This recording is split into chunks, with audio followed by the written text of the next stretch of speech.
ಮೈಸೂರಿನಲ್ಲಿ 3 ದಿನಗಳ ಕಾಲ ಆಯೋಜನೆ ಮಾಡಿದ್ದಂತಹ ಒಂದು ದೇಸಿ ಎಣ್ಣೆ ಮೇಳ ಸಾಕಷ್ಟು ಒಂದು ರೀತಿ ಗಮನವನ್ನು ಸೆಳೀತು ಅಂತ ಹೇಳ್ಬೋದು. ಅದರಲ್ಲೂ ಪ್ರಮುಖವಾಗಿ ಸಾಂಪ್ರದಾಯಿಕ ಪದ್ಧತಿಯಲ್ಲಿ ಎಣ್ಣೆಯನ್ನು ತಯಾರು ಮಾಡುವಂತಹ ಒಂದು ಗಾಣದ ಒಂದು ಮಾದರಿಯಲ್ಲಿ ಸಾಕಷ್ಟು ಒಂದು ರೀತಿ ಗಮನ ಸೆಳೆಯಿತು. ಯಾಕಂದರೆ ಮೈಸೂರು ನಗರದಲ್ಲಿ ಒಂದು ಕಾಲದಲ್ಲಿ ಬಹುತೇಕ ಕಡೆಗಳಲ್ಲಿ ಈ ರೀತಿಯ ಗಾಣವನ್ನು ಕಾಣಬಹುದಾಗಿತ್ತು. ಆದರೆ ಆಧುನಿಕತೆಯ ಭರಾಟೆ ಹೆಚ್ಚಿದಂತೆ ಮೈಸೂರಿನಲ್ಲಿದ್ದಂತಹ ಬಹುತೇಕ ಒಂದು ಈ ಥರ ಸಾಂಪ್ರದಾಯಿಕ ಶೈಲಿಯ ಗಾಣಗಳು ವಿನಾಶ ಆದವು. ಆ ನಂತರದಲ್ಲಿ ಮೈಸೂರಿನಲ್ಲಿ ಗಾಣದ ಒಂದು ಈ ಥರ ಸಾಂಪ್ರದಾಯಿಕ ಪದ್ಧತಿಯ ಗಾಣವನ್ನು ನೋಡುವುದು ತುಂಬ ವಿರಳ ಅಂತ ಹೇಳ್ಬೋದು. ಎಲ್ಲಿಯೂ ಕೂಡ ಮೈಸೂರಿನೀಗ ಹುಡುಕೊಂಡ್ರೂ ಕೂಡ ಈ ರೀತಿಯ ಗಾಣ ಸಿಗೋದಿಲ್ಲ. ಆದರೆ ಇದೀಗ ಮೈಸೂರಿನ ವಿನೋಬ ರಸ್ತೆಯಲ್ಲಿರುವಂತಹ ನಂಜರಾಬಾದ್ ಛತ್ರದ ಆವರಣದಲ್ಲಿ ಆಯೋಜನೆ ಮಾಡಿರುವಂತಹ ದೇಸಿ ಗಾಣ ಮೇಳದಲ್ಲಿ ಒಂದು ತಾತ್ಕಾಲಿಕವಾಗಿ ಈ ಒಂದು ಸಾಂಪ್ರದಾಯಿಕ ಶೈಲಿಯಲ್ಲಿ ಒಂದು ಗಾಣದ ಮುಖಾಂತರ ಎಣ್ಣೆಯನ್ನು ಯಾವ ರೀತಿ ತಯಾರಿ ಮಾಡ್ತಾರೆ ಒಂದು ಪ್ರಾತ್ಯಕ್ಷಿಕೆಯನ್ನು ಇಲ್ಲಿ ಆಯೋಜನೆ ಮಾಡಲಾಗಿದೆ.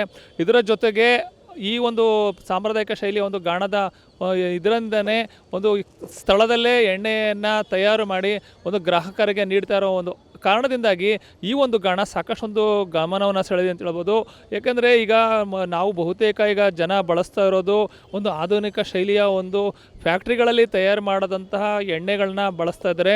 ಆದರೆ ಈ ರೀತಿಯ ಒಂದು ಗಾಣದಿಂದ ತಯಾರು ಮಾಡಿದಂಥ ಎಣ್ಣೆ ಸಿಗೋದು ತುಂಬ ವಿರಳ.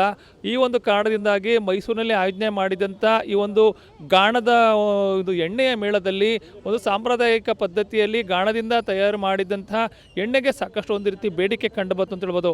ಒಟ್ಟಾರೆಯಾಗಿ ಸಾಂಸ್ಕೃತಿಕ ನಗರಿ ಮೈಸೂರಿನಲ್ಲಿ ಈ ಒಂದು ಎಣ್ಣೆ ಮೇಳದಲ್ಲಿ ಒಂದು ಸಾಂಪ್ರದಾಯಿಕ ಶೈಲಿಯ ಈ ಒಂದು ಗಾಣ ಸಾಕಷ್ಟೊಂದು ಗಮನ ಸೆಳೀತು. ನಶಿಸಿ ಹೋಗ್ತಾ ಇರುವಂಥ ಈ ಒಂದು ಗಾಣದ ಪದ್ಧತಿ ಇಂದಿಗೂ ಕೂಡ ಗ್ರಾಮಾಂತರ ಪ್ರದೇಶದಲ್ಲಿ ಇನ್ನೂ ಅಸ್ತಿತ್ವದಲ್ಲಿ ಅನ್ನೋದಕ್ಕೂ ಕೂಡ ಈ ಒಂದು ಮೇಳ ಸಾಕ್ಷಿ ಆಯಿತು ಅಂತ ಹೇಳ್ಬೋದು. ಕ್ಯಾಮ್ರಾ ಪರ್ಸನ್ ಅರ್ಜುನ್ ಜೊತೆ ರಂಗಸ್ವಾಮಿ, ಪ್ರತಿನಿಧಿ ನ್ಯೂಸ್, ಮೈಸೂರು.